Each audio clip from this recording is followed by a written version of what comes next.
Hi, my name is Gautam, and I actually stay in Markajgi itself. Like, I had this back pain. It's been 1.5 years. I have tried many treatments like chiropathy, oil massage, physiotherapy especially, but it didn't work out as much like what I expected. I strongly suggest homeopathy because నేను personally allopathy చాలా suffer అయినా. And I definitely do not recommend allopathy. You people can carry on with the homeopathy. Area Malkajgiri and doctor name is like Nageshwar Rao and the clinic name is Neocare Homeopathy. 2024 మార్చి నెల యొక్క ఫలితాలు ఏ విధంగా ఉంటాయి, గోచారం ఎలా ఉన్నది అనేటటువంటి వాటి విషయాన్ని గురించి మనం చర్చించుకునేటటువంటి ప్రయత్నం చేద్దాం. ఈ మాఘమాసంలో మార్చి నెలలో తెలుగు మాసాలైతే 2 మాసాలు కలిసి వస్తాయి. మాఘము, ఫాల్గుణము 2 మాసాలు వస్తూ ఉన్నాయి. ఈ 2 మాసాల కలయికలో అంటే అసలు యాక్చువల్లీ తెలుగులో అయితే ఒకటే మాసంగా రావాలి, కానీ మనం ఇంగ్లీష్ చెప్పుకుంటున్నాం కాబట్టి, ఎందుకంటే ఎక్కువ ప్రజలందరూ వాడుకలో ఇంగ్లీషు మానాన్నే పరిగణలో తీసుకుంటున్నారు కాబట్టి మనం మార్చి అని చెప్పుకుంటున్నాం ఇప్పుడు. అందుచేత ఈ మార్చిలో పరిగణలోకి తీసుకున్నట్లయితే ఖచ్చితంగా ఇందులో మాఘమాసం కొద్ది రోజులు ఉంటున్నది, అలాగే పాల్గొన మాసం కొద్ది రోజులు ఉంటుంది. మాఘమాస బహుళ షష్ఠి నుండి ఫాల్గుణ మాస షష్ఠి వరకు ఈ యొక్క తెలుగు మాసాలు ఈ మార్చి నెల అనేటటువంటి దాన్ని సమానంగా సరిపోతూ ఉంటాయి. అందుచేత ఈ మార్చి నెల యొక్క ఫలితాలు మనం చెప్పుకోవడం జరుగుతుంది. ఈ మార్చి నెలలో గణిత ఎలా ఉన్నాయి అంటే, ప్రధాన గ్రహాలైనటువంటివి అంటే ఎక్కువ కాలం సంచరించేటటువంటి గ్రహాలు మాతృదేవోభవ, శ్రీధరియం ఆస్ట్రో యూట్యూబ్ ఛానల్ ప్రేక్షకులకి స్వాగతం, సుస్వాగతం. ఇప్పుడు మనము 2024 మార్చి నెల యొక్క గోచార ఫలితాలు మాత్రమే చెప్పుకోవడానికి ప్రయత్నం చేస్తాం. గ్రహాలు ఎక్కడ సంచరిస్తున్నాయి, వాటి వలన ఈ కర్కాటక రాశి వారికి ఏర్పడేటువంటి ఫలితాలు ఏ విధంగా ఉంటాయి, వాటి నుంచి మనం ఏ విధంగా నేర్చుకోవాలి, ఏ విధమైనటువంటి ప్రవర్తన మనం నేర్చుకోవాలి, అలవాటు చేసుకోవాలి, ఏవి తగ్గించుకోవాలి, ఖర్చులు ఏం తగ్గించుకోవాలి, ఏవి పెట్టచ్చు అనేటువంటి విషయాలు మనం మంచిగా నేర్చుకోవడానికి తెలుసుకునే అవకాశం ఏర్పడుతూ ఉంటుంది. తెలుసుకోవటం వల్ల, ఈ గోచారం తెలుసుకోవటం వల్ల కొంతవరకు జాతకంతో అది అనుసంధానం చేసుకోవాలి. అది ప్రతిసారి చెప్పుకునే మాటే, అందులో ఏమీ సందేహం లేదు. అయితే ఇప్పుడు గోచార ఫలితాల గురించి మనం చెప్పుకుంటున్నాము.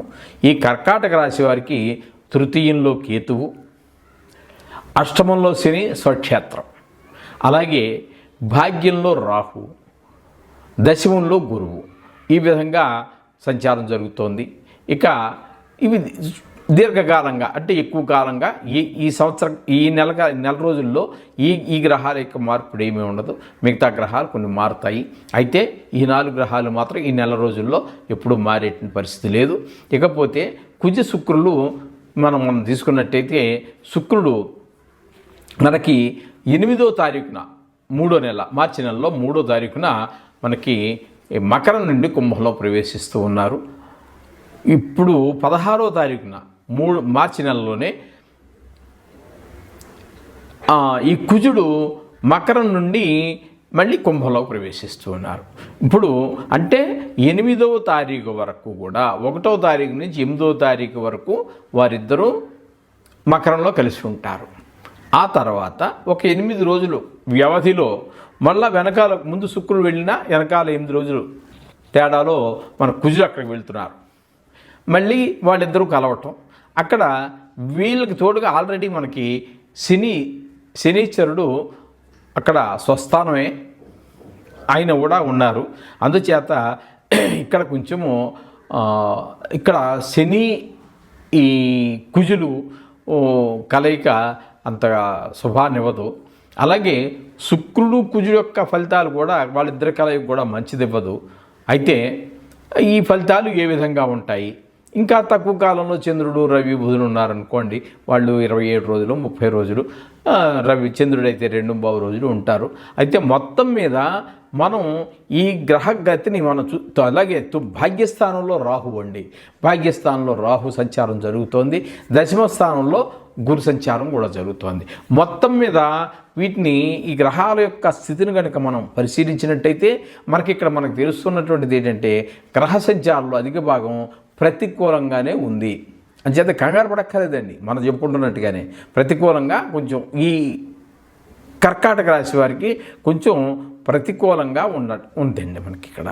అందుచేత మిగతావి కొంచెం అంచేత ఈ విధంగా ఉండడం వల్ల శారీరక మానసిక అయినటువంటి రుగ్మతలు ఏర్పడకుండా మనం తగిన జాగ్రత్తలు తీసుకుంటూ ఉండాలి. అధికారులతోటి అంటే దశమంలో మనకు గురువు ఉన్నారు కదండి, అందుచేత ఇక్కడ మనకి ఈ ఉద్యోగ విషయంలో ఉద్యోగ స్థలంలో అక్కడ ఉండేటువంటి మన కొలీగ్స్, మన సహ ఉద్యోగులతో కావచ్చు, మన కింద వారితో కావచ్చు, మన పై అధికారులతో కావచ్చు, అందరితో కూడా కొంచెము జాగ్రత్తగా మసులుకోవలసినటువంటి వ్యవహారంగా కనబడుతూ ఉంటుంది. అలాగే ఈ ఆరోగ్యాలు ఈ భావనలు కూడా నాకేదో జరిగిపోతుంది, ఏదో ఛానల్లో ఆయన ఎవరో చెప్పారు అనేటి కంగారు ఏం పెట్టుకోక్కర్లేదండి. జరుగుతుంది. అది నేను చెప్పిన వల్ల ఏం జరగదు, అలా అని చెప్పి నేను జరగదని చెప్పకపోతే ఆగేది కూడా ఏం ఉండదు. అయితే మనకు గ్రహ సంచారాన్ని బట్టి మనం చెప్తున్నాము, దానికి మీరు కంగారు పడిపోవాల్సిన పని లేదు. అదేవిధంగా గ్రహ సంచారం అంతా కూడా గ్రతంలాగే ఉన్నప్పటికీ ఆర్థిక విషయాల్లో కొంచెం శ్రద్ధ పెట్టవలసే ఉంటుంది. అంటే ధనం సంపాదించే విషయంలో కానీ ఖర్చు పెట్టే విషయంలో కానీ అవన్నీ కొంచెం జాగ్రత్తగా చూసుకొని మనం దాని మీద శ్రద్ధ పెట్టుకోవాలి.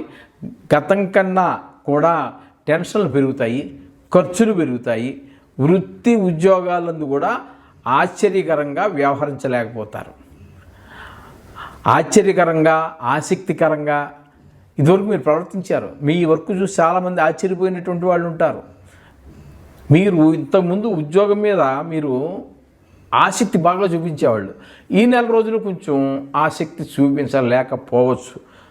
ఖచ్చితంగా చూపించలేరని కాదండి, చూపించలేకపోవచ్చు. ఎందుకంటే మనసు ఎప్పుడైతే ఇబ్బందులు లోనైందో దాని మీద గురి పెట్టలేము.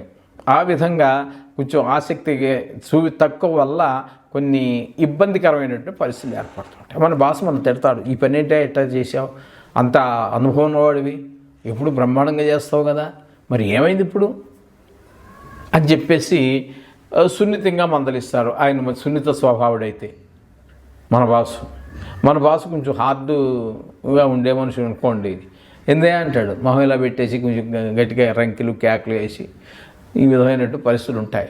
అంచేత ఉద్యోగ విషయంలో కాస్త మనం శ్రద్ధగా చేస్తే అందు మీద ఆసక్తి, ఇదివరకు ఎంత ఆసక్తి చూపించారో అలా చేయండి. ఇదివరకు మీరు చేసిన పనికి మీ బాస్ కూడా ఆశ్చర్యపోయి ఉంటాడు, ఆ ప్రయత్నం కూడా చెయ్యండి. దాని మీద మనసు కాన్సన్ట్రేషన్ చేస్తే, మనసు దాని మీద నిలకడగా పెట్టినట్టయితే ఇవన్నీ సాధ్యమే, అసాధ్యమైనటువంటి విషయాలు ఏమి కాదు. ఆ విధమైన జాగ్రత్తలు తీసుకోండి. మొత్తం మీద ఈ నెల అంతా కూడా కొంచెం ఇబ్బందికరంగా కొంచెం దాని గురించి కంగారు పడక్కర్లేదండి, ఇబ్బందికరంగా జరిగేటువంటి పరిస్థితి ఉంది. తగు జాగ్రత్తలు తీసుకోండి. మనం ఎందుకు వింటున్నామంటే, నేను ఎందుకు చెప్తున్నాను, మీరు ఎందుకు వింటున్నారు అంటే తగిన జాగ్రత్తలు తీసుకోవటం వల్లే. నేనేదో తప్పించేద్దాం మీ కష్టాలని కాదు, మీకున్న సుఖాలని నేను పెంచడం లేను, మీకున్న కష్టాలు మనం తగ్గించడం ఎవరి వల్ల కాదండి. ఏంటంటే ఈ విధమైన పరిస్థితులు ఉన్నాయి కాబట్టి తగు జాగ్రత్తలు తీసుకోండి. దానికి ఈ విధంగా ఈ నవగ్రహ జాపము లేకపోతే నవగ్రహాల యొక్క మంత్రమో ఏదో బీజాక్షరాలు ఏదో చేసుకున్నట్టయితే మనకి అన్ని శుభాలు జరుగుతాయని తెలియజేయడం వరకే. అంతేగాని ఎవరి రాతని ఎవరు మార్చేది ఏముండదండి. శుభ్రంగా మనం ఈ గ్రహాల ద్వారా చేసుకోవటం వల్ల ఏమిటంటే మనకి ప్రతికూలంగా ఉన్నటువంటి గ్రహాలు ఏవైతే ఉన్నాయో వాటి యొక్క సాంద్రత తీవ్రత తగ్గుతుంది. మంచిగా మనకు ఉపయోగపడే గ్రహాలు ఏవైతే ఉన్నాయో వాటి యొక్క ఫలితం బాగా పెరుగుతుంది, ద్విగుణీకృతం అవుతుంది, రెట్టింపు అవుతూ ఉంటుంది. అందుచేత ఈ నవగ్రహ మంత్రాలు మాత్రం రోజులో ఒక భాగం, అది రోజు మన దినచర్యలో ఒక భాగంగా చేసుకోండి. ఉదయ స్నానం చేసిన వెంటనే ఒక్క లైను ఆదిత్యాయ శోభాయ మంగళాయ. ఇంకా మీకు బాగా నోరు తిరుగుతుంది, పద్య శ్లోకాలు వచ్చి ఓకే మంచిదే. మీరు ఇంకా వేద మంత్రాలు ఏమైనా నేర్చుకున్నారు మరీ మంచిది.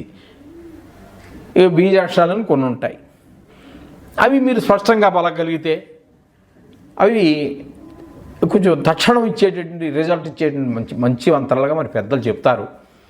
వేద మంత్రాలు అంటే కొంచెం సాఫ్ట్గా ఉంటాయి. ఏదైనప్పటికీ కూడా నోరు బాగా తిరగలగాలి. కొంచెం నారిక మందం ఉన్నట్టయితే మనకి ఈ శ్లోకాలు ఆదిత్యాయ సోమాయ మంగళాయ ఇవి మాత్రం మనకి మంచివి. ఎందుకంటే వాటిలో ద్విత్వాక్షరాలు సంయుక్తాక్షరాలు సంస్కృత పదాలు ఏమి ఉండవు కాబట్టి వారాల పేర్లే కాబట్టి అవి చేసుకోండి. అలాగే మీరు నిత్యం పూజించేటటువంటి దేవుడు ఏ దేవుడైనా పర్వాలేదు. కొంతమంది సజెస్ట్ చేస్తున్నారు, మహానుభావులు చెప్తున్నారు అది స్తోత్ర పారాయణ. ఎందుకంటే అది కొంతమందికి నోరు తిరగచ్చు, తిరగకపోవచ్చు. చదువుకున్న వాళ్ళు కూడా ఇంతకుముందు దాన్ని చదవనటువంటి చాలా ఉన్నాయండి, ఏవేవో ఉన్నాయి. అవన్నీ వారు చెప్తున్నారు. చాలా మంచిది అవన్నీ చదివితే. కానీ మనకు నోరు తిరగగలగాలి కదా. ఇటువంటి కొన్ని ఇబ్బందికరమైన పరిస్థితులు ఉంటాయి అవి చదవాలంటే. మనకి వచ్చింది సూక్ష్మంగా సున్నితమైన పదాలు అంటే సరళమైన పదాలు సరళాక్షరాలు ఉన్నాయనుకోండి మంచిగా వెళ్తుంది. మనకి తప్పు చదివితే మాత్రం కొంచెం ఇబ్బందికరమైన పరిస్థితులు ఏర్పడతాయి. కాబట్టి నేను పెద్ద వాటిని కన్నిటికీ ప్రిఫర్ చేయనండి. ఇచ్చేది సూక్ష్మంలో మోక్షంగా మనం ఎంచుకుని పోదాం. అంచేత ఈ ఆదిత్యాయ సోమాయ అది జపాకుశం సంకాశం ఇవి చదువుకోండి. మీకు నచ్చిన దేవుడిని ప్రార్థించుకోండి. ఏ దేవుడైనా ఒకటే, రూపాలు వేరు.